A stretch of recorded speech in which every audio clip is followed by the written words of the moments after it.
चाहिए, वरना एक साइड एक भ्रम फैलता हुआ जो नजर आ रहा है उसमें से जो स्थिति साफ अगर नहीं होगी तो वास्तविकता लोगों को नहीं पता लगेगी।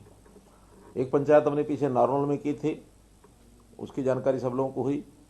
आज हमने ये कार्यक्रम रखा था और कार्यक्रम को शुरू करने से पहले कल हालांकि जो आंदोलनकारी थे उन लोगों से, उनके नेताओं से बातचीत वहाँ एडमिनिस्ट्रेशन की हो गई थी और उनके 12-13 लोग वो आए थे। डिप्टी कमिश्नर और वहाँ के जो और अधिकारी हैं उनसे बातचीत करने के बाद एक सहमति बनी थी कि एक सांकेतिक विरोध हम करेंगे, लेकिन रैली में कोई किसी प्रकार का हम कोई प्रदर्शन ऐसा नहीं करेंगे। उस बात पर विश्वास रखते हुए और प्रशासन ने भी अपनी तैयारी की। और आज मुझे वहाँ जब पहुँचना था तो उससे पहले रैली में बड़ी संख्या में लोग उपस्थित थे, लगभग 5000 से ऊपर जनता थी। और उस जनता के वहाँ पहुँचने पर सबसे पहले तो उनका आभार प्रकट करता हूँ कि वो इस कार्यक्रम में वहाँ उपस्थित हुए। और ख़ास करके जो कैमला गांव जहाँ पर ये रैली थी, पूरा गांव का गांव और सब किसान उसमें थे, तो वहाँ उपस्थित हुए थे। लेकिन जैसा कल तय हुआ था उसमें से उन लोगों ने उस वादे को उल्लंघन करके और कुछ लोग तो वहाँ रुके रहे जहाँ का तय हुआ था, लेकिन कुछ नौजवान उनके द्वारा चाहे उकसाए गए होंगे चाहे अपने आप आए होंगे, लेकिन उस वायदे का उन्होंने उल्लंघन किया, निभाया नहीं। हमारे नेता जो भी मंच पर पहुंच रहे थे सब पहुंचे हुए थे। केवल मुझे वहाँ हेलीकॉप्टर लेकर उतरना था, तो हेलीकॉप्टर पर वो पहुंच गए बड़ी संख्या में, जिसके कारण से मैंने भी समझा कि क्योंकि लॉ एंड ऑर्डर की स्थिति नहीं बिगड़नी चाहिए, इसलिए सुरक्षा को ध्यान में रखते हुए और मैंने अपना हेलीकॉप्टर जो है निर्देश दे करके उनको और करनाल में उतारा। तो इसलिए कुछ समय के बाद हमारे प्रदेश अध्यक्ष उनका भाषण हुआ, शिक्षा मंत्री उनका भाषण हुआ, वहाँ जो विधायक हैं उनका हुआ और जो नेता वहाँ पहुँचे थे सबके भाषण हुए। वास्तव में जो हमने किसान को बताना था वो सारा संदेश उन किसानों को चला गया। आखिर तो हमने अपने विषय बताने थे वो बता दिए गए, वो मैंने बताने थे या हमारे बाकी नेताओं ने बताने थे, उसमें कोई बहुत बड़ा अंतर नहीं था। लेकिन चूंकि गाँव के ग्रामीण क्षेत्र के उन लोगों को एक अपेक्षा थी कि मुख्यमंत्री आज आएंगे और उस इलाके के लिए कुछ न कुछ विकास के कार्यों के नाते से घोषणाएं करेंगे, मुझे करनी भी थी। अब ये ठीक है कि वो घोषणाएं तो मैं यहाँ से भी कर सकता हूँ, वहाँ से भी कर सकता हूँ, कोई उसमें अंतर पड़ने वाला नहीं है। उस इलाके के विकास के काम के लिए लगभग 100 करोड़ रुपए की योजनाएं आज मुझे जो वहाँ बतानी थी वो निश्चित रूप से फिर किसी मौके पर उनको बता दी जाएगी।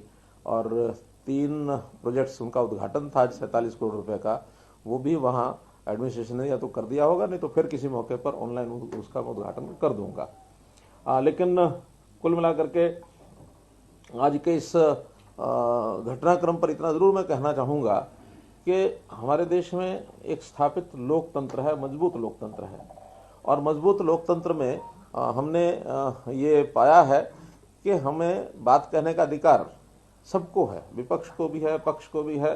जो भी अपना यानी राइट टू एक्सप्रेशन के अंतर्गत जिस प्रकार का संविधान ने अधिकार सबको दिया है उसकी हम पालना करते हैं। हमने कभी भी इन तथाकथित किसानों के, किसान नेताओं के जो वक्तव्य हैं उनको कभी रोका नहीं। उनके जो आंदोलन चल रहे हैं वो चल ही रहे हैं। और उसमें तो बल्कि वहाँ पर इतनी भीड़ होने के बाद, कोविड होने के बाद भी जहाँ वहाँ इतनी भीड़ है, उसमें व्यवस्थाओं में बहुत से काम हमने किए हैं। हमने वहाँ स्वच्छता के नाते से, पानी के नाते से, वहाँ जो टेम्परेरी टॉयलेट्स है उसकी व्यवस्था की है, लाइट की व्यवस्था की है, वहाँ हेल्थ सर्विसेज को लेकर के मेडिकल फैसिलिटीज़ वो उनको दी हैं। तो ये सारे काम वहाँ किए गए हैं। लेकिन ये अच्छा नहीं कि कोई अपनी बात को कहना चाहे और हम किसी दूसरे का विरोध करें, ये लोकतंत्र का तकाजा नहीं है। देश ने आज़ादी प्राप्त की है और आज़ादी का जो हमारा लोकतांत्रिक व्यवस्थाओं का जो एक पालन हुआ हमारे संविधान के द्वारा, डॉक्टर भीमराव अम्बेडकर ने जो हमने व्यवस्था दी है, उसका उल्लंघन ये देश की जनता मुझे नहीं लगता बर्दाश्त करेगी। आखिर इस देश में डेमोक्रेसी को खत्म करने के लिए पहले भी कांग्रेस ने एक प्रयत्न किया 1975 में, जब देश में आपातकालीन हुई।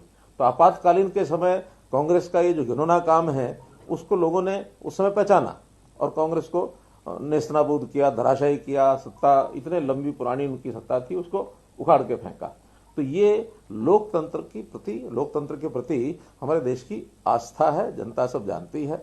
और आज के इस घटनाक्रम के कारण से तो मैं समझता हूँ जनता को वो संदेश, शायद मैं अपनी बात में से इतना संदेश न दे पाता जितना बड़ा संदेश जनता को इस घटना के कारण से हो गया है। और बहुत से समाचार उसके बाद मेरे पास फोन आ रहे हैं कि ये ठीक नहीं हुआ है और ठीक नहीं किया है। और इसमें से एक हमारे समाज में खास करके किसान वर्ग की भी बदनामी इन लोगों ने कराई है, क्योंकि किसान का ये रवैया नहीं हो सकता, किसान का ये स्वभाव भी नहीं है। हमारा देश का किसान कितना ही कम पढ़ा लिखा होगा, बोला बाला होगा, लेकिन बहुत गहरी उसकी आस्था है इन चीजों में, वो बहुत समझदार है। तो इसलिए इनको उस प्रकार का समर्थन मिलने वाला नहीं है। और इसमें भी अगर मैं किसी को, एक व्यक्ति को जिम्मेवार ठहराऊं, तो उसमें जो परसों से वीडियो चलाया गुरनाम सिंह चढ़ूनी ने, तो गुरनाम सिंह चढ़ूनी ने जो जिस प्रकार का उकसाने का काम किया कि मुख्यमंत्री की जो ये सभा है, ये पंचायत है, ये नहीं होने देंगे, और हम, उन्होंने अपने नौजवानों को या अपने जो साथ लगे उनके लोग हैं उनको आह्वान किया कि मरोड़ निकाल देंगे, ये करेंगे, वो करेंगे। मरोड़ निकालने का विषय नहीं है मेरा, तो क्या, मैं समाज का प्रतिनिधि हूं, जनता का प्रतिनिधि हूं, मेरी कोई मरोड़ नहीं है। मुझे तो जनता के आशीर्वाद से ये स्थान अगर मिला है, तो ये जनता की अगर मरोड़ निकालनी है तो उनके सामने आ जाएगी, उसमें कहीं कोई देरी नहीं लगेगी। इसलिए अब वो बहुत ज्यादा एक्सपोज होते जा रहे हैं, और इस आंदोलन के पीछे अगर हाथ है तो मैं समझता हूं कांग्रेस पार्टी का बड़ा हाथ है, कम्युनिस्टों का बड़ा हाथ है। तो ये सारे लोगों को भी इस बात का ध्यान में आता है कि ये कोई तौर तरीका नहीं है, क्योंकि कांग्रेस के लगातार वक्तव्य इस प्रकार के आ रहे हैं, उकसाने के, सबके सामने हैं। और जो नेता इनके जितने भी आंदोलन पर बैठे हैं और जो बातचीत में भी जाते हैं, वो सब कम्युनिस्ट विचारधारा के हैं। वो कम्युनिज्म जिसका नेस्तनाबूद हो गए, बंगाल में हो गए, चाइना में हो गए, रूस में हो गए, आज ये पैर पसारने के लिए लगे हुए हैं कि इन आंदोलनों के माध्यम से हम यहाँ पैर जमा लेंगे, तो इनको भूल जाना चाहिए। तो इसलिए मित्रों, आज का ये जो घटनाक्रम है, इसका मैं निंदा करता हूँ इसकी, और जिन्होंने आयोजन किया उनका मैं आभार प्रकट करता हूँ, चाहे वहाँ की जनता है, गांव की जनता है, उस इलाके की जनता है, चाहे वो कार्यकर्ता है, चाहे एडमिनिस्ट्रेशन है, मीडिया के लोगों ने भी बहुत सहयोग किया है। मीडिया ने सारी बात, चाहे प्रिंट मीडिया आज लिखेगा, चाहे इलेक्ट्रॉनिक मीडिया ने अभी तक दिखाया है, उनका सबका मैं आभार व्यक्त करता हूं। और मैं समझता हूं कि जनता को भी इसके बारे में जो जानकारी मिलेगी उसमें से निश्चित रूप से उनका एक रूप बनेगा। जहां तक किसानों के संबंध में है, ये सब बातें मैं पहले भी कह चुका हूं, दोहराने के लिए, क्योंकि आज जो कुछ मुझे वहां कहना था वो आपके माध्यम से वहां तो अवसर शायद नहीं मिला, क्योंकि स्वाभाविक है कि जब इस प्रकार की कोई दूसरी हाइपर की जो घटना हो जाए तो उसके नाते फिर ध्यान उधर चला जाता है। अल्टीमेटली आखिर किसान के लिए देश के प्रधानमंत्री ने क्या कुछ नहीं किया। देश के प्रधानमंत्री के ऊपर ये कोई भरोसा नहीं करेगा कि वो किसान के विरोधी हैं। कोई भी वर्ग समाज का ये भरोसा नहीं कर सकता, क्योंकि बहुत वर्षों के बाद देश में, देश की व्यवस्थाओं को सुधारने में, दिशा देने में, गरीब समाज, मजदूर हो, किसान हो, छोटा दुकानदार हो, उन सब के हित में जितने काम अभी तक किए हैं, और जब काम नया कोई किया जाता है, नई व्यवस्था कोई बनाई जाती है, तो उसका विरोध कई बार होता ही है। प्रारंभ में विरोध होता है, बाद में लोगों को लगता है ये काम बात बहुत अच्छी है। अगर मैं उदाहरण देता हूं तो आखिर जब जीएसटी का विषय था, कितना विरोध हुआ था। आज वही व्यापारी, यानी जीएसटी को मान्य किया, उसने उसको पसंद करता है, उनको लगता है कि हम एक बहुत बड़े जंजाल में से बाहर निकल गए। आज सारे देश में एक टैक्स हो गया, और उस एक टैक्स के नाते से उसको दुविधाएं नहीं है कोई गलत काम करने की, सब एक दिशा में ठीक काम करते हैं। और बहुत अच्छा, प्रशासन को भी अच्छा लगा, रेवेन्यू भी ज्यादा एकत्र हुआ, और व्यापारी भी इसमें प्रसन्न हुआ। मैं बहुत दूर नहीं तो 90s के विषय में आपको बताऊंगा कि 90s में जब इस देश में लिबरलाइजेशन का विषय चला, ग्लोबलाइजेशन, लिबरलाइजेशन के सारे ग्लोब से लिबरल होकर के हमको आगे कदम बढ़ाने चाहिए। और उस समय विरोध भी हुआ था। उस विरोध के समय कि भी हाँ, हम पता नहीं ये कंपनियां बाहर से आ जाएंगी, सारा देश दुनिया हमको लूट ले जाएगी, ये करेगा वो करेगा, वो जमाना था। उस जमाने के बाद आज 20-25 साल के बाद हम देखते हैं कि कितने ही लोग देश और देश से बाहर जाकर के दुनिया में अपना व्यापार कर रहे हैं, एंटरप्रेन्योरशिप कर रहे हैं, बाहर के लोग यहाँ आ रहे हैं। यानी दुनिया को जिसको कहना चाहिए एक बहुत निकटता एक दूसरे की बन गई, यानी ग्लोब इज ए विलेज, ऐसा जो वाक्य निकले, उन वाक्यों का सार्थक एक परिणाम निकला कि सारे देश दुनिया के लोग प्रगति कर रहे हैं, एक दूसरे साथ मिलकर कर रहे हैं। उस समय हमारा अगर ऑटोमोबाइल का देखें तो गाड़ियां जो होती थी, वही अगर वही जमाना चल रहा होता तो वही क्या एम्बेसडर और फिएट और वही स्कूटर जो है वेस्पा लम्ब्रेटा उसी पर चल रहे होते हैं। आज जो है हम कितना आगे बढ़ गए हैं। यानी अगर उन गाड़ियों के मॉडल हम देखते हैं तो उसके अंदर एक से क्या क्या क्या है वो, क्योटा, क्रेटा, फिर टोयोटा, किया, जीप, किस किस लेवल पर कहां कहां पहुंच गए हैं। तो ये सारी चीजों का लाभ एक उस प्रकार के माहौल के बाद बना है। तो ऐसे नई परिस्थितियां, नई जो व्यवस्थाएं बनती हैं उसका विरोध हुआ करता, हमको मालूम है। लेकिन उसके पीछे की यदि भावना ठीक है, उद्देश्य ठीक है, तो वो हमेशा जनहित में होता है, ऐसा हमारा विश्वास है। जहां तक इन 3 कानूनों का विषय है, तीनों कानून जनहित में है। और मेरा दूसरा कहना है कि जब भी कोई नई चीज आती है तो उसका उपयोग करने के बाद ही पता लगता है कि वो ठीक है या गलत है। मैं कहता हूं 1 साल अगर हम उपयोग करने के बाद देखते, मेरे जैसा व्यक्ति भी ये कहता है अगर 1 साल के बाद हमें लगेगा इसमें ये चीजें कमियां हैं तो हम ही जाकर के सब लोगों के साथ मिलकर के प्रधानमंत्री जी कहते हैं कि इसके अंदर न्यूनता है, कमी है, इसको ठीक करना चाहिए।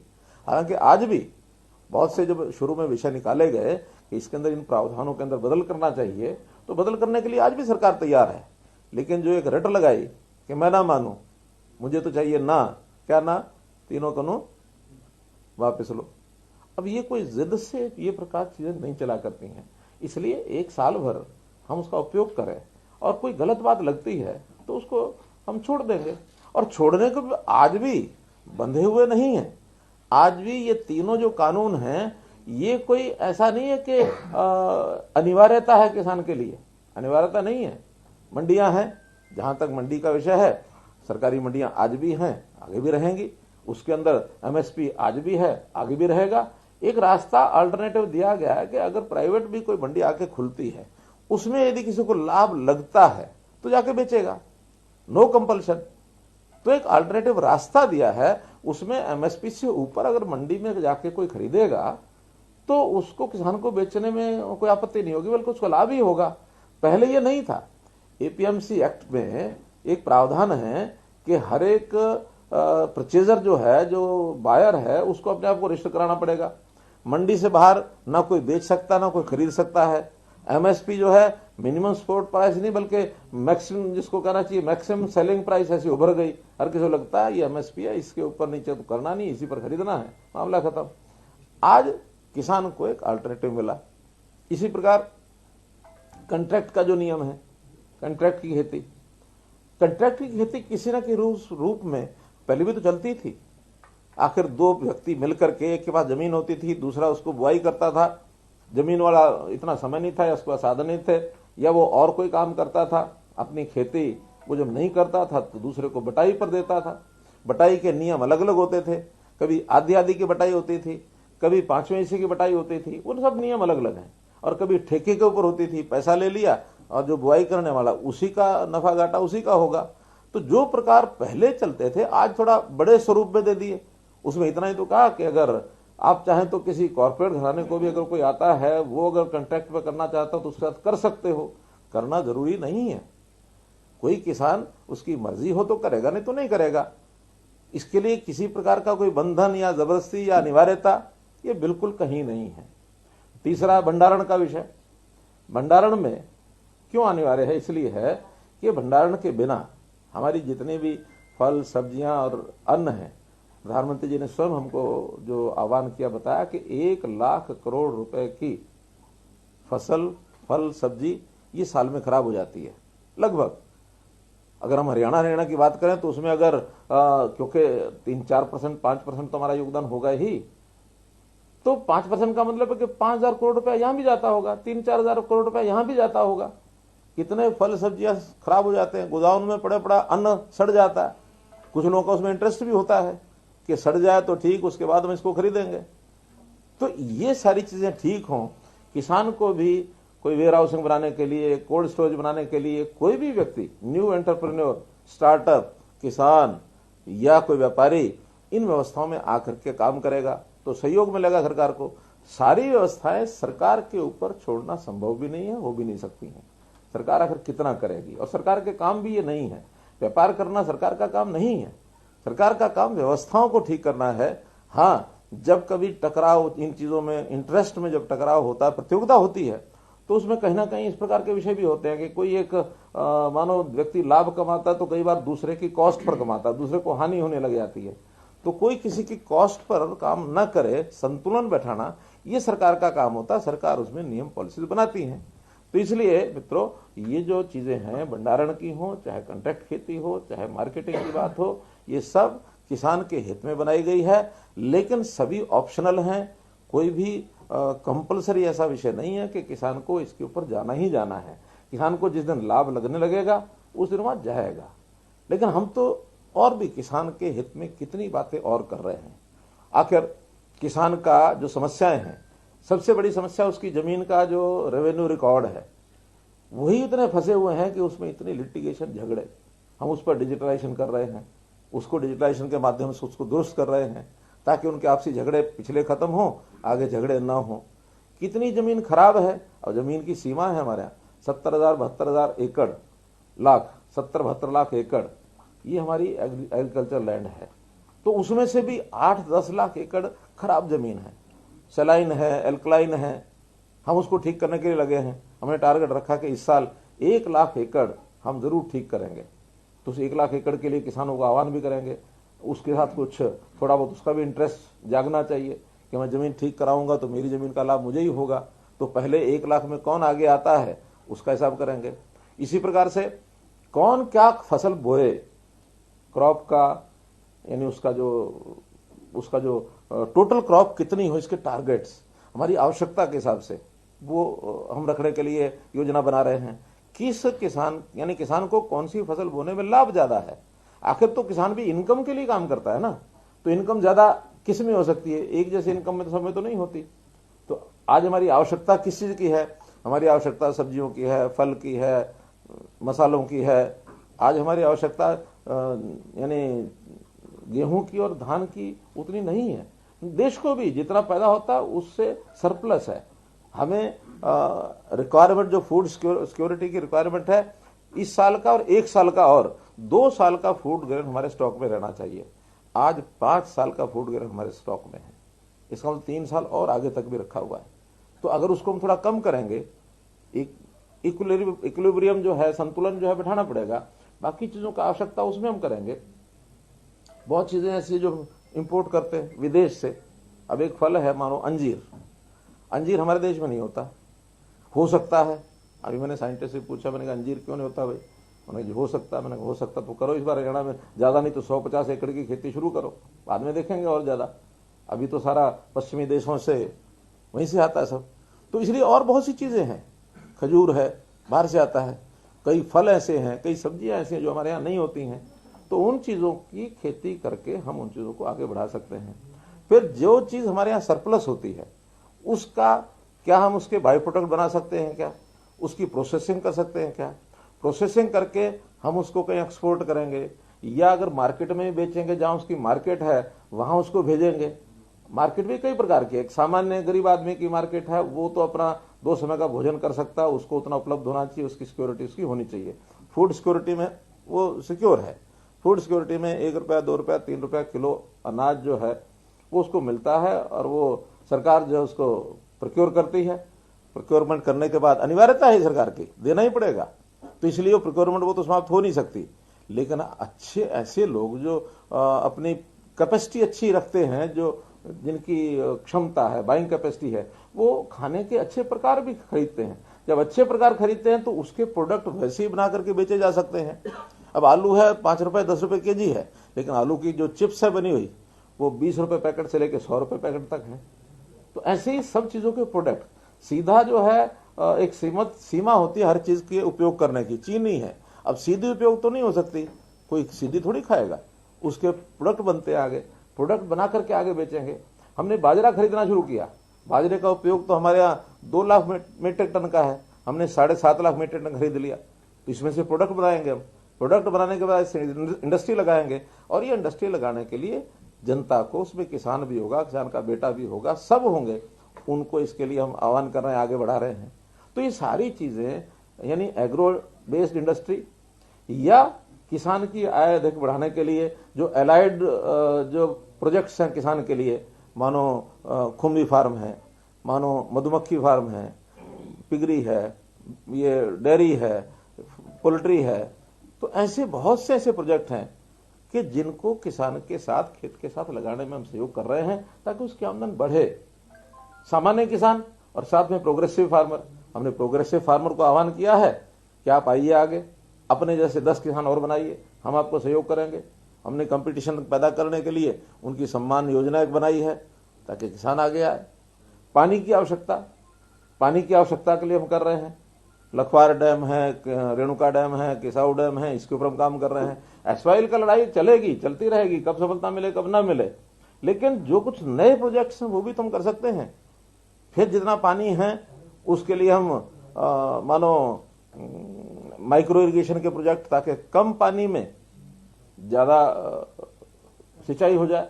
हर खेत को पानी पहुंचाने का काम ये हमने शुरू कर दिया, उसका रजिस्ट्रेशन अब शुरू हो जाएगा। 4 जिले छांटेंगे, इन चारों जिलों में आने वाले साल भर के बाद कोई 1 एकड़ भी नहीं बचेगा सिंचाई के लिए जो रह गया हो।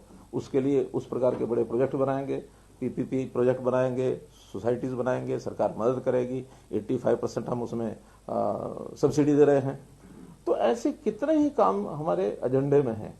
किसान की फसल ठीक से बिक जाए, उसका ठीक से रिकॉर्ड ठीक बन जाए, मेरी फसल मेरा ब्यौरा, ये हमने शुरू किया। आज हर किसान को जिस दिन उसकी बारी आती है उसको एसएमएस पहुंच जाता है, कल तुमने फसल लेके आनी है। नहीं तो हमने देखा मंडी में 4-4 दिन 5-5 दिन ट्रॉली लेके जाते थे, किसानों को मंडी में सोना पड़ता था। अब किसान को मंडी में सोने की आवश्यकता नहीं है। पेमेंट पहले आड़ती के थ्रू आती थी, इस बार 52% ऐसे किसान हैं जिनको सीधी उनके अकाउंट में पेमेंट गई है। सिर्फ 48% ने जिन्होंने कहा कि हमारी पेमेंट आड़ती के थ्रू दे दो, उनको आड़ती के थ्रू दे दी, कोई समस्या नहीं आई। पहली बार किसानों के खाते में सीधा लाखों रुपया गया है। किसान की इनकम कैसे बढ़े, हमारा ध्यान इधर है। किसान अपना काम चलाने के लिए लोन लेता है, ब्याज के उसमें कर्जे में दबा रहता है, और इतना दबाव होता है उसको पता नहीं लगता कि मेरी इनकम गई कहां। और फिर वो कर्जा जो है बरकरार रहता है। फिर नारे लगते हैं, पॉलिटिकल पार्टियां नारे लगाती हैं, क्या कर्जा माफ करो, कर्जा माफ करो। और सरकारें जो करती हैं माफ कभी कर नहीं पाती हैं। कांग्रेस के चुनाव में उन्होंने राजस्थान में, मध्य प्रदेश में, दोनों जगह कहा कि हम कर्जा माफ कर रहे हैं। आज हिसाब उठा के देख लो, नहीं कर पाए। हमने हालांकि आने के बाद 3.5 लाख किसानों का ब्याज और पेनल्टीज वो माफ की, 1000 करोड़ रुपए से ऊपर ये हमने माफ किया। क्योंकि अगर ब्याज कर और वो तो छोड़ सकते हैं हम, लेकिन अगर उसका जो मूलधन है वो छोड़ा है तो जो एजेंसियां हैं फाइनेंस करने वाली, बैंक हैं, वो डूब जाएंगे या सरकार से भरना पड़ेगा। तो हम क्यों ना ऐसे प्रयत्न करें कि कर्जे की बजाय उसकी इनकम बढ़े। आखिर तो ताकतवर किसान बनेगा अपनी इनकम से, कर्जे से और कर्जे माफी से नहीं। तो उसकी इनकम बढ़ाने के लिए हम लगातार प्रयत्न कर रहे हैं। यही प्रधानमंत्री हैं जिन्होंने किसान की आय डबल हो इसकी घोषणा की, उस पर काम कर रहे हैं। यही प्रधानमंत्री हैं जिन्होंने 6000 रुपया सीधा हर किसान के खाते में हर साल डालेंगे 3 किस्तों में, वो डाल रहे हैं। हमने भी 4 लाख गरीब परिवारों को मुख्यमंत्री परिवार समृद्धि योजना के अंतर्गत 4000 रुपया दिया है साल का, चाहे वो कोविड के दिनों में ही हमने दिया। उस योजना को हम आगे बढ़ाएंगे। बहुत ऐसे विषय हैं जिसको हम कर रहे हैं। अब परिवार पहचान पत्र का काम हमारा पूरा होते ही 31 मार्च को हम 1 लाख परिवारों की आमदन कैसे वो 1 लाख से ऊपर हो जाए। अब पता नहीं कितने निकलते हैं 1 लाख, जो लोएस्ट इनकम के परिवार कितने और किस सीमा तक निकलेंगे, वो एक आंकड़ा आएगा। हो सकता है बहुत कम निकले, तो फिर 1 लाख से ऊपर भी बढ़ सकते हैं। किसान को कम से कम, हर एक किसान को कम से कम 1 लाख की आय जरूर हो जाए। छोटा भी किसान है, 1 एकड़ का, आधे एकड़ का, उसको अन्य रोजगार क्या कराया जाए, इस पर हमारी प्लानिंग बन रही है। तो हम लोग लगातार गरीब, किसान, मजदूर दिन रात काम करते हैं। लेकिन ये जो सारा सिलसिला चल पड़ा है भ्रमाने का, किसान को भ्रम में डालने का। अब किसान विरोधी, ये ठीक है, मैं उनको भी किसान विरोधी नहीं कह सकता। किसान के हम भी समर्थक हैं, वो लोग भी जो तथाकथित ऐसे किसान नेता वो भी समर्थक हैं। हम भी चाहते हैं उनकी आय बढ़े, वो भी चाहते होंगे आय बढ़े। हम भी चाहते हैं किसान अन्नदाता, हम भी कहते हैं अन्नदाता है, वो भी कहते हैं किसान अन्नदाता है। इसमें अंतर कहीं नहीं है। अंतर है तो सिर्फ ये 3 कानून का समर्थन या इसका विरोध। कभी भी कोई समर्थन विरोध जो होता है वो बैठ करके बातचीत से सुलझाया जाता है। तो बातचीत के ऊपर सुलझाने के लिए अगर वो आगे आते हैं किसी को कोई आपत्ति नहीं है, लेकिन एक अब शब्द अगर मैं गलत प्रयोग करूंगा तो उनको चुभ जाएगा, लेकिन इस प्रकार का एक जिसको कहना चाहिए एक अंधेर कर दी, ये कभी भी समाज में चलती नहीं है, कोई समाज स्वीकार नहीं करेगा। तो आज तो मैं फिर एक दोबारा से निवेदन करूंगा कि इस प्रकार की हरकतों को छोड़ देना चाहिए। लोकतंत्र में सबको पूरा अधिकार है, सबको अपनी बात कहनी चाहिए, किसी का भी कोई मूछ ऊंची नीची नहीं होती है। जब हम सब कर रहे हैं उनको भी इस प्रकार से करना चाहिए। और कुल मिलाकर मैं जो विपक्षी दल हैं, चाहे वो कांग्रेसी हैं, चाहे वो कम्युनिस्ट पार्टी के लोग हैं, ये लाल झंडे वाले जो लोग हैं, ये गलतफहमी न रहे, लोकतंत्र में विश्वास ये पैदा करें, वरना लोग जो है इनको सबक सिखा देंगे, ऐसा मेरा मानना है। मुझे आज के इस कार्यक्रम में जितनी बात ध्यान में थी आपको कही है, और मैं फिर कहता हूं कि आज के इस कार्यक्रम का जो संदेश जाना चाहिए था, मुझे लगता है मेरी बात वहां करने के बजाय शायद अब ज्यादा ही गया है। आज के इस समय की मेरी बातचीत को जितना लोगों ने रिसीव किया होगा शायद उस समय ना करते। और मैं आग्रहपूर्वक कह रहा हूं कि इस देश की परंपराओं में विश्वास रखें, किसान का वास्तविक हित किस चीज में है इसके ऊपर थोड़ा चर्चा करें, और एक बार लागू होने के बाद किसी प्रकार का कोई नुकसान होता नजर आएगा तो स्वयं चाहे देश के प्रधानमंत्री हैं, चाहे देश के कृषि मंत्री हैं, चाहे होम मिनिस्टर हैं, चाहे प्रदेश की सरकारें हैं, सब उसको मानेंगे कि इसमें बहुत बार बदलाव होते हैं। संविधान हमारा बना 1952 में 51 में, उसके बाद उसमें 100 से ज्यादा अमेंडमेंट हो चुके हैं। कितनी पॉलिसीज हमारी बदलती हैं। कभी एपीएमसी एक्ट किसान के हित में बताया गया था 80s में, लेकिन वही एपीएमसी एक्ट में संशोधन सब तरफ से आया है कि संशोधन करना चाहिए। हम भी कहते हैं, वो भी कहते हैं, कांग्रेस ने भी कहा है। और इन तीन कानूनों का प्रस्ताव अगर रखा गया तो ये कांग्रेस के टाइम पर रखा गया है।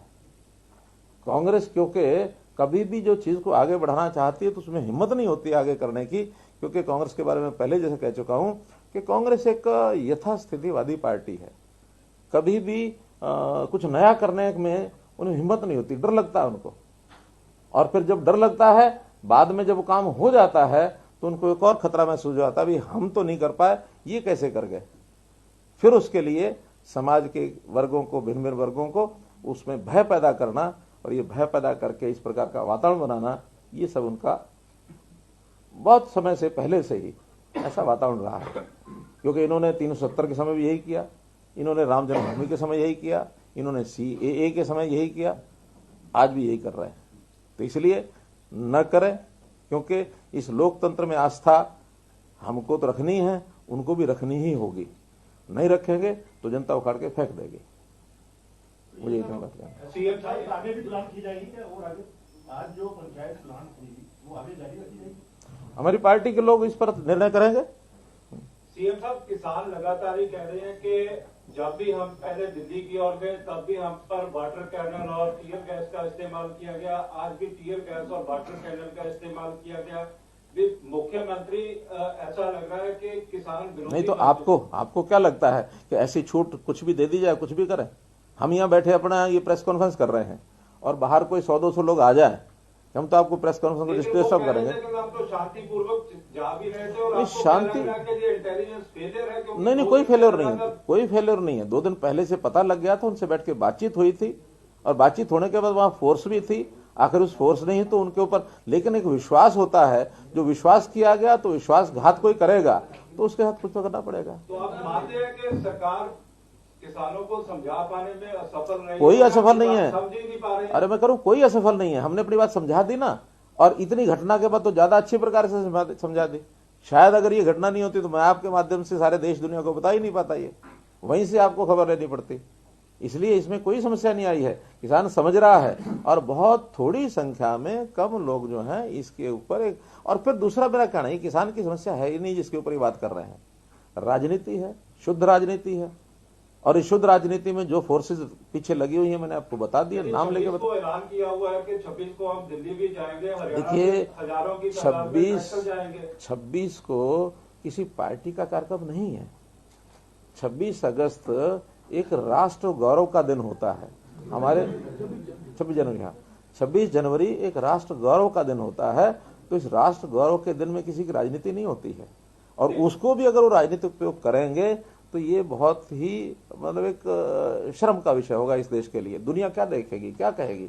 इसलिए इस विषय पर मुझे ऐसा नहीं लगता कि 26 जनवरी को इस प्रकार की हरकत वो करेंगे। आपने एक नाम लिया गुरनाम सिंह चटर्जी का, पर्टिकुलर नाम लेके बोला है, तो कोई फिर केस दर्ज करवाएंगे कोई उकसाने का और का? देखिए वो एडमिनिस्ट्रेशन जिनके जिम्मे काम है उस सारी स्थिति को देखने के लिए अध्ययन करेंगे, लेकिन कुल मिलाकर के ये वीडियो तो आपने भी देखा है, मैंने भी सुना है।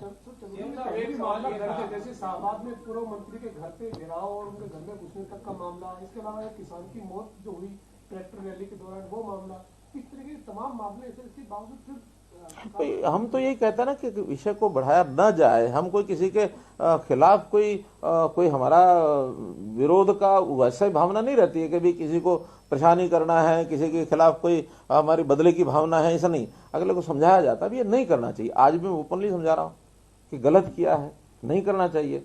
आखिर लोकतंत्र में क्या होता है कि जन नेताओं को या जो भी कोई इस प्रकार के काम करने वाले अपने ग्रुप के लीडर होते हैं, नेता होते हैं, उनको भी एक सीमा में रहना चाहिए।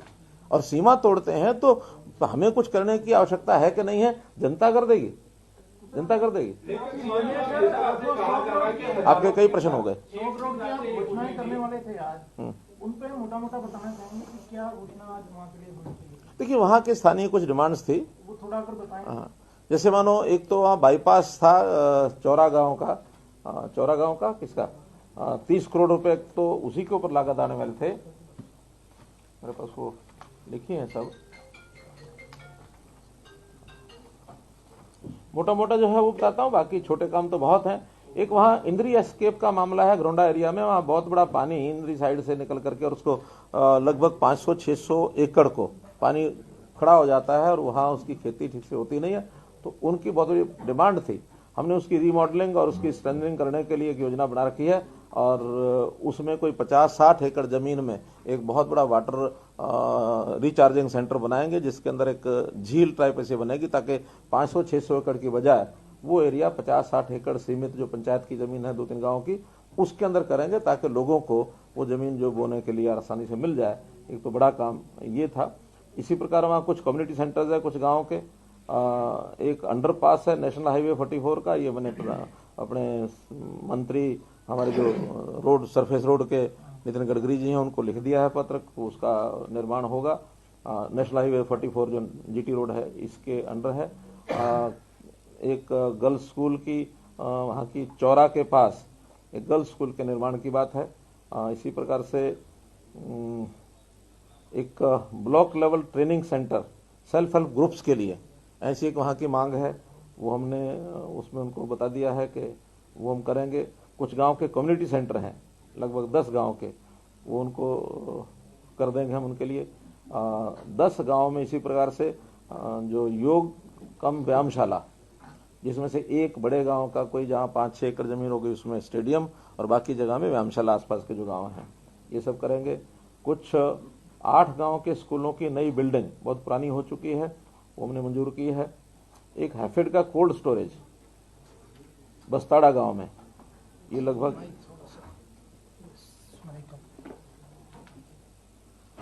बस्ताड़ा गांव का एक हैफेड का कोल्ड स्टोरेज लगभग 3 करोड़ रुपए की लागत का ये बनेगा। घरोंडा में एक HSVP का सेक्टर, इसके बनाने की योजना बन गई है, जमीन वहां ले ली गई है। चौड़ा गांव का जैसे मैंने बाईपास बताया 30 करोड़ रुपए का खर्च उसका आएगा। इंद्री एस्केप के ऊपर एक पुल बनेगा इरिगेशन डिपार्टमेंट का। कुछ वेटरनरी बिल्डिंग्स हैं, वेटरनरी जो हॉस्पिटल्स और उनकी जो डिस्पेंसरीज हैं उसमें 5 जगह पर उनकी बिल्डिंग्स की रेनोवेशन होगा।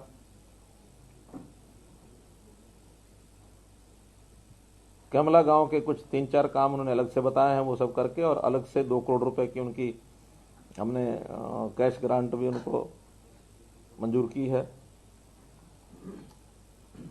घरोंडा में एक CHC पहले से बनी हुई है, उसको 50 बेड का हॉस्पिटल ये मंजूर किया है। बस्ताड़ा में स्पोर्ट्स का एक जो स्टेडियम है, वो स्टेडियम बहुत पुराना बना हुआ है, उसकी हालत ठीक नहीं है, उसको रेनोवेशन, उसका पूरा नई बिल्डिंग उसकी बनाई जाएगी। 6 गांव में सब हेल्थ सेंटर्स हैं, उनकी बिल्डिंग रेनोवेशन होगी, कुछ की नई बनेगी।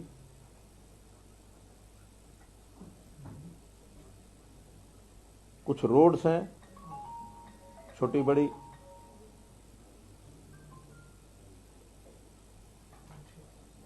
इस प्रकार से लगभग 100 करोड़ रुपए का ये पूरा काम लगभग मैंने बताया, उसमें कुछ कम ज्यादा हो सकता है। तो ये योजनाएं वहां आज बतानी थी, आपके माध्यम से आज बताइए, उनको लिख करके वहां भेज देंगे ताकि उनको मंजूर करके वहां से। जैसा आपने कहा कि कांग्रेस पार्टी जो है इस मामले पर कहीं न कहीं राजनीति कर रही है। सर 15 तारीख को अब पूरे देश के अंदर गवर्नर हाउस जो है वो घेरने की बात हो रही है और कहीं न कहीं किसान आंदोलन पर राजनीति के साथ साथ जो वैक्सीन नहीं आ रही है कोरोना को लेकर, उसके ऊपर भी राजनीति हो रही है।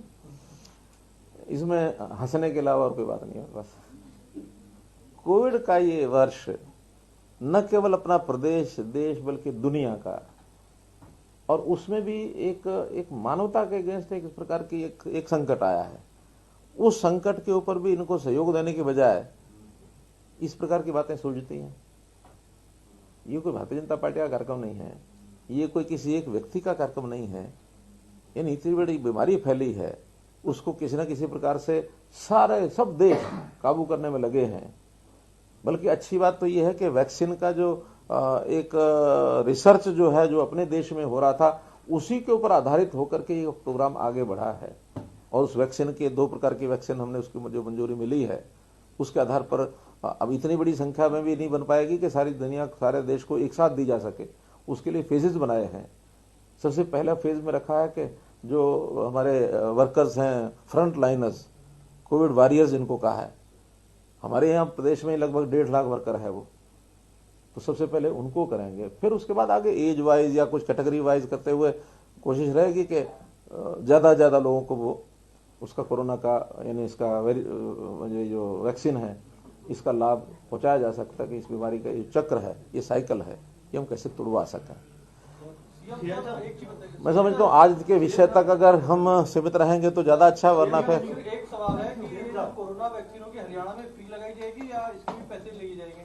देखिए अलग अलग प्रकार इसके आएंगे।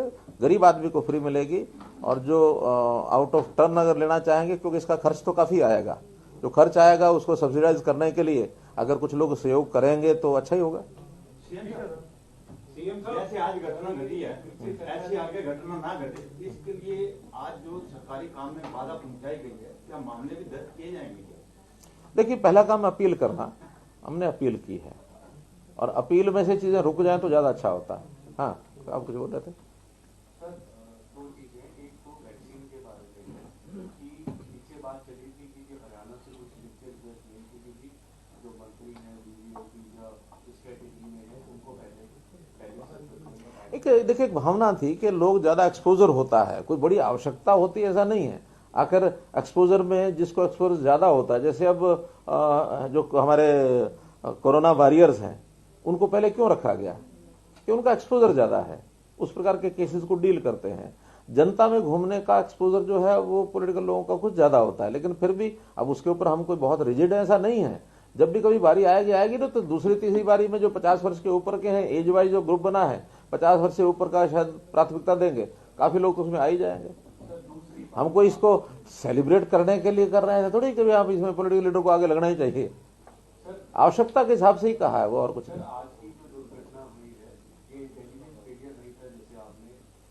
नहीं, कोई इंटेलिजेंस फेलियर नहीं था, नहीं कोई सिस्टम फेलियर नहीं था। केवल जिन लोगों ने आश्वासन दिया था आगे उनके ऊपर भरोसा टूटा है, भाई इतना ही विषय है। सर, किसानों को समझाने के लिए इन इश्यूज के बारे में आपने पहले अम्बाला में भी कोशिश की, आज भी महापंचायत हुई, क्या इस तरह की महापंचायत और भी हरियाणा में? देखिए हमारा कार्यक्रम हमारी पार्टी बनाती है। पहले भी एक नारनौल में कार्यक्रम किया था, अच्छा कार्यक्रम हो गया था, लगभग 5-6 हजार संख्या का कार्यक्रम हुआ था। आज यहाँ भी संख्या कम नहीं थी, लोग आए थे, ऐसा नहीं है कि कोई लोग डर गए, वो तो केवल कुछ शरारती लोगों ने हेलीपैड पर आकर के शरारत की। मैं तो वहां पहुंच ही गया था, बाद में मुझे सूचना मिली कि भी हाँ हेलीपैड पर ठीक व्यवस्था नहीं, तो हालांकि अगर मैं कहता नहीं मैंने आना है तो कुछ तमाशा हो जाता, कुछ और ज्यादा नुकसान होता। आखिर लोग तो अपने ही हैं, कोई हमारे दुश्मन नहीं है। यानी कोई मती में दूसरी बात आ जाए किसी के तो उसको समझाने का ही काम होता है, दंड दे करके कोई समझने वाला नहीं है। हमारे ही लोग हैं वो सारे, इसी प्रदेश के हैं। सीएम साहब, जिस तरह से मंत्रियों की बातचीत चल रही है, केंद्रीय मंत्रियों की भी चल रही है, और बातचीत का कोई ना कोई चलो नतीजा तो निकलेगा ही निकलेगा। 26 तारीख को गणतंत्र दिवस है, यदि हरियाणा, मैंने बात पहले बता दी है, वो हरियाणा के किसान गणतंत्र दिवस मनाने के लिए यदि दिल्ली जाएगा तो उसको इजाजत दी जाएगी? मैंने आपको बता दी, वो राष्ट्रीय कार्यक्रम है और राष्ट्रीय उत्सव है रादर। तो राष्ट्रीय उत्सव जो होता है तो उसी भावना से ही किया जाता है, उस भावना से मनाएगा तो कोई कहीं जाए, लेकिन भावना अगर उलट हुई तो फिर वो ठीक नहीं है।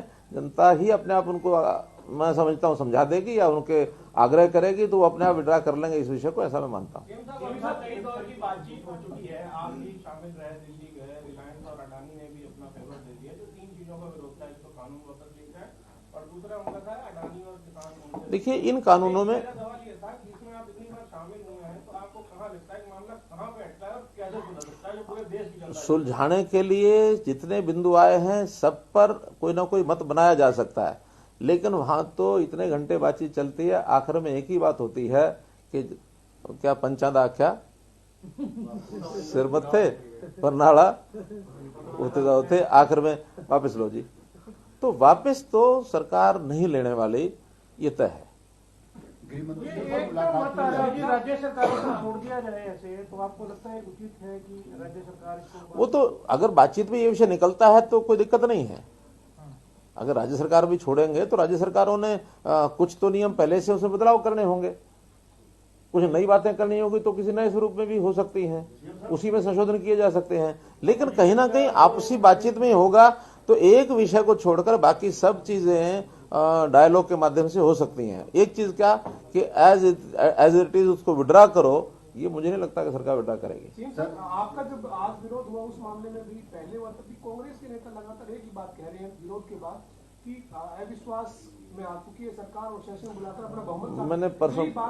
मैंने परसों बताया था ना कि रात को जो आदमी सपने ले तो उसको कभी कभी पूरे हो जाते हैं, दिन में कोई सपने ले तो ये उसकी आदत ही होती है। तो वो आदत बड़ी बनाए रखें, दिन में सपने लेते रहे, रोज सोचेंगे कि आज हमारी सरकार आएगी का, बिलख रहे हैं। अब जो कोई बिलख रहा हो तो उसकी बिलखत में से ये चीज निकलती हो तो निकलती रहे। सर, एक सवाल था, किसान जब आए शंभू बॉर्डर से दाखिल हुए थे तब बैरिकेड लगाए गए थे और किसानों ने एक मैसेज देने की कोशिश की थी कि सरकार ने रास्ते रोके, अब हम शांतिपूर्वक ढंग से अपना प्रदर्शन कर रहे हैं। उनका प्रदर्शन चलते हुए भी 1.5 महीने से ऊपर हो चुका है और वो एक परिचय देने की कोशिश कर रहे थे कि शांतिपूर्वक प्रदर्शन हो। लेकिन पिछले दिनों से जो एक्टिविटी देखने के लिए मिली है, कभी मंत्री का विरोध, कभी आपका विरोध, और अब कहीं ना कहीं वो तोड़फोड़ पर भी आ गए हैं। आंदोलन की दिशा कहाँ जा रही है? और जो एक सवाल साथी ने पूछा था कि 26 जनवरी को वो जाने दिया जाए, तो ऐसी हरकतों के बाद क्या भरोसा किया जा सकता है किसानों की किसी बात पे उन्हें आगे इजाजत देने को लेकर? देखिए, एक होता है शांतिपूर्वक आंदोलन, वो शांतिपूर्वक आंदोलन करें। आंदोलन का मतलब होता है कि धरना देना, कहीं अपनी सभा करना, अपनी बात कहना, समझ में आता है। किसी दूसरे के कार्यक्रम में विरोध पैदा करना ये आंदोलन का हिस्सा नहीं होता है। आंदोलन का हिस्सा तो वहीं तक सीमित है कि भी आप अपनी बात रखिए, अपना धरना दीजिए, अपना जुलूस निकालिए, अपनी भाषा जो बोलनी है बोलिए, अखबार में जाइए, मीडिया में जाइए, कुछ करिए। लेकिन कोई आदमी आपके विरोध में कोई और बात कह रहा है तो उसको बोलने नहीं देंगे, ये आंदोलन का हिस्सा नहीं होता है। एक सवाल था, जिस ढंग से एग्रेसिव है इस मामले में, कृषि कानूनों के मामले में, तो क्या लगता है कि इस बार पंचायत चुनाव इस 3 कानूनों के मुद्दे पर ही होंगे? ऐसा मुझे नहीं लगता। पंचायती राज का अपना एक सिस्टम होता है, तो पंचायती राज में वहां के विकास की बात होती है, बाकी सब होती है। ये तो एक जनरल विषय है, मैं समझता हूँ। और अगर है तो ये केंद्र सरकार के नाते से विषय है। आखिर केंद्र सरकार ने कानून बनाया तो कोई विषय आएगा तो केंद्र सरकार में आएगा, अब इस समय कोई आएगा ऐसा मुझे नहीं लगता। सिर्फ एक सवाल है कि अमित शाह जी के साथ आपकी बैठक हुई, उसके बाद आपने कहा कि आने वाली जो मीटिंग होनी है किसान और सरकार के बीच में, उसमें फैसला आ जाएगा और किसानों के हाथ में मैंने फैसला आ जाएगा ऐसा नहीं। मैंने देखकर आपको क्या लगता है? नहीं, मैंने तो आशा व्यक्त की है कि मुझे आशा है कि ऐसी जब आपस में बैठ के बातचीत होती है तो कहीं ना कहीं बात आगे बढ़ती है। मुझे जो पूछा कि वो तो कह रहे नहीं मानेंगे और फिर भी बातचीत, मैंने कहा ये बातचीत जब तय होती है उस समय अगर एक ही मुद्दे पर नहीं मानेंगे यही होता तो बातचीत आगे की डेट रखने की विषय ही नहीं था, तो फिर तो कई बार ही हो चुकी है। इसलिए कहीं ना कहीं बातें नजदीक पहुंच रही होंगी तभी आगे डेट रखी गई होगी। अंतिम सोशल जी बस। इनेलो ने आरोप लगाया है, इनेलो ने अभी आरोप लगाया है कि बीजेपी ने अपने ही लोगों से लाठियां बरसवाई किसानों के ऊपर और आपस में भिड़वाए हैं। चलो ये उसके कहने का असर नहीं पड़ता कोई। जैसे बॉर्डर पे बैठे हैं किसान, आपने कहा सुविधाएं दी जा रही है, क्या अभी जो कुछ किसानों की जान चली गई है उनके लिए कुछ आर्थिक सहायता की कोई योजना है? देखिए, कुल मिलाकर के जिन्होंने उकसाया हुआ है उनको उकसाना नहीं चाहिए। इस आंदोलन को यहीं पर समाप्त करना चाहिए, ताकि जो किसान बेचारे ठंड में बैठे हैं, जिनकी जानें जा रही हैं, ये जो सारा अगर इसका दोष किसी के सिर पर मैं बढ़ूंगा तो जो लोग उकसा रहे हैं ये उनके ऊपर है। जो लोग इस प्रकार की भाषा बोलते हैं, जो चीज़ों को सॉल्व नहीं होने दे रहे, ये जिम्मेदारी उनकी है। धन्यवाद। अगर आपको हमारी यह वीडियो पसंद आई तो दी बॉटल को सब्सक्राइब, लाइक, शेयर और कमेंट करना ना भूलिएगा।